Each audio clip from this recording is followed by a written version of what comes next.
11 साल से नेहरू जी को कोस रहे हैं, आखिर कब तक कोसिएगा?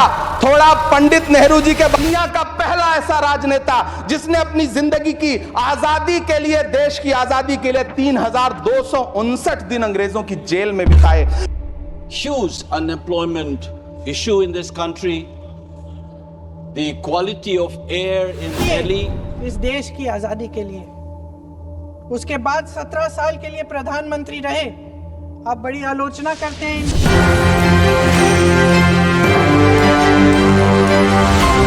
11 साल से नेहरू जी को कोस रहे हैं, आखिर कब तक कोसिएगा? थोड़ा पंडित नेहरू जी के बारे में पढ़िए, तब पता चले कि पंडित नेहरू की शख्सियत का नाम है। दुनिया का पहला ऐसा राजनेता जिसने अपनी जिंदगी की आजादी के लिए, देश की आजादी के लिए 3259 दिन अंग्रेजों की जेल में बिताए। पंडित नेहरू एक ऐसे महान शख्स जिनके पिता पंडित मोतीलाल नेहरू, जिनकी बहन विजय लक्ष्मी पंडित, जिनके बहनोई पंडित रंजीत सीताराम, जिनकी बेटी इंदिरा गांधी, जिनके दामाद फिरोज गांधी, सब ने अंग्रेजों से लड़ते हुए स्वतंत्रता आंदोलन में जेल काटी। आप किस मुंह से उनकी लकीर छोटी करने की बात करते हैं? नहीं कर पाइएगा, 7 जन्मों में नहीं कर पाइएगा, क्योंकि जिस्म की मौत कोई मौत नहीं होती है। जिस्म मिट जाने से इंसान नहीं मर जाते, धड़कने रुकने से अरमान नहीं मर जाते, सांसें थम जाने से ऐलान नहीं मर जाते।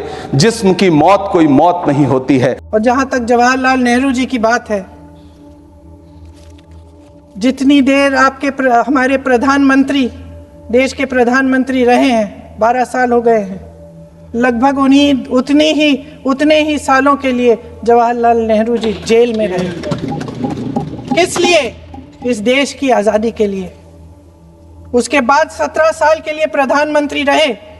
आप बड़ी आलोचना करते हैं इनकी, लेकिन अगर इन्होंने इसरो नहीं बनाया होता तो आज आपका मंगलयान नहीं होता। अगर DRDO नहीं बनाया होता तो तेजस नहीं बनता।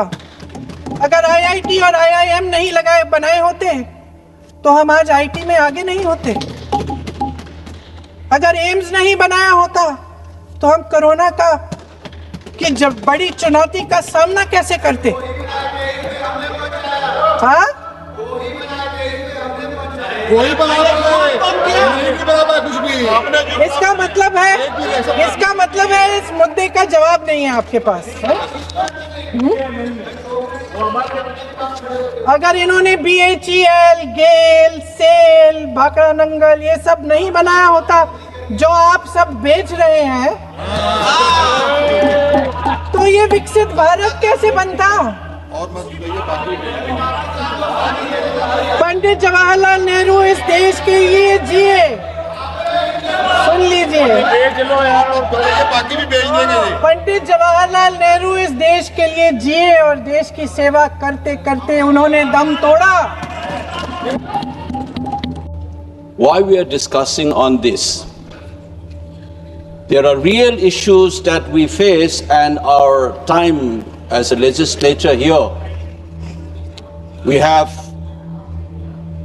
huge unemployment issue in this country, the quality of air in Delhi, the civil aviation crisis, not to mention about the tragedy of Manipur. We have been demanding that we should at least have round about 3 to 5 hour discussion on Manipur. Nobody cares. And you think that's a Desh Bhakti, to deny a legitimate discussion on the present real issues such as the unemployment issues in this country, the pollution or the Manipur crisis, the fact that you still have 65,000 people homeless in Manipur due to this crisis, which was caused by the failure of the government to impose the constitutional order in that state. We don't discuss. And you want to sing Vande Mataram and discuss, and you think that that will infuse patriotic feeling in them. That's the first thought that struck me. But second part is, after all, the discussion can have a meaning in itself, because this song had played a very crucial role in our struggle against the British, in our freedom struggle. और नेहरू जी कहते हैं, मैं तो dictionary के बगैर वंदे मातरम समझ भी नहीं सकता हूं।